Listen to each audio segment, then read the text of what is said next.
now we will be having a speaker. His name is Sunny, and he is a senior at East Greenwich High School. He's going to be sharing his story with us today. Give him a round of applause.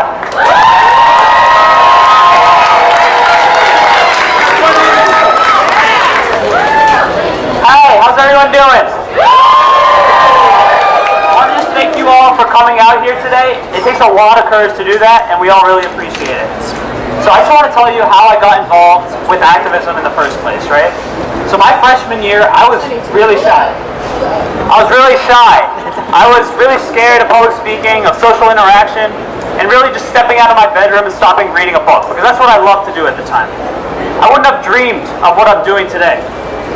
But when the French program was canceled at my high school, my freshman year, and my French teacher was laid off, I was furious, but I didn't do anything about it. I thought someone else would handle it, and that the situation would resolve itself. It wasn't until upperclassmen that signed up to speak at a public comment during a town council meeting. It wasn't until that happened that I really decided that it was for the youth to advocate for themselves. No one else would advocate for us. Not our teachers, not our parents, it was up to us. And this realization really changed how I saw the world, right? I signed up to speak, and that really brought me out of my shell.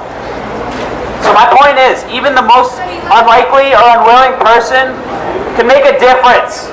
It doesn't matter if you're afraid of public speaking or if you're afraid to take a stand, like I was.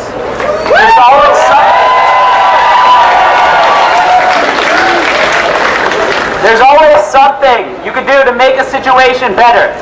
And there's no better time to act than now.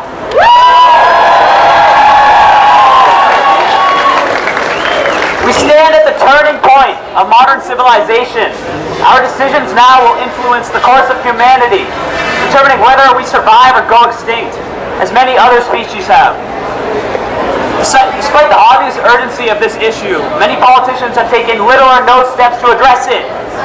The President of the United States, for example, is still in denial about the existence of climate change. He's even made efforts to worsen the situation. He's rolled back environmental regulations. He favors corporations and big business. But what he doesn't understand is that by doing that, he kills the environment. Even on the Democrat side, things aren't that much better.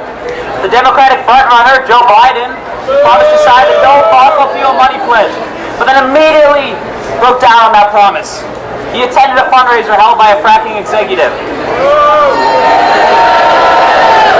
His plan to address climate change isn't even that strong. It might even be worse than Trump's, for all we know. Our election conditions will continue to get worse, not better.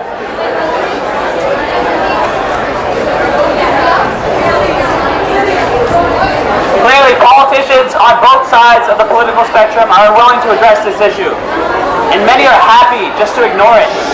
So the question becomes, what do we do about it? We might not all be able to vote, but we can attend rallies, we can join movements, and volunteer with activist groups. We can make our voices be heard, as we're doing today.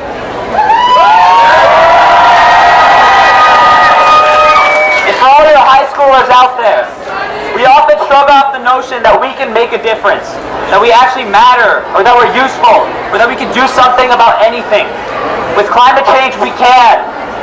Our votes matter for everyone, whether it be in 1 year or 5. Our votes carry the power to choose who stays in office and who wins it. It's time that we show politicians how important climate change really is.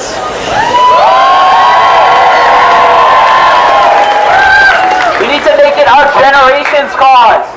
We'll need the courage to challenge the status quo. It's already taken tremendous courage to get here, and we'll need to keep maintaining that courage to keep our movement growing, both in size and in impact. We can fix the mistakes of past generations. We can avoid a climate catastrophe. But there's only one way to do that, and that's if we work together. Thank you.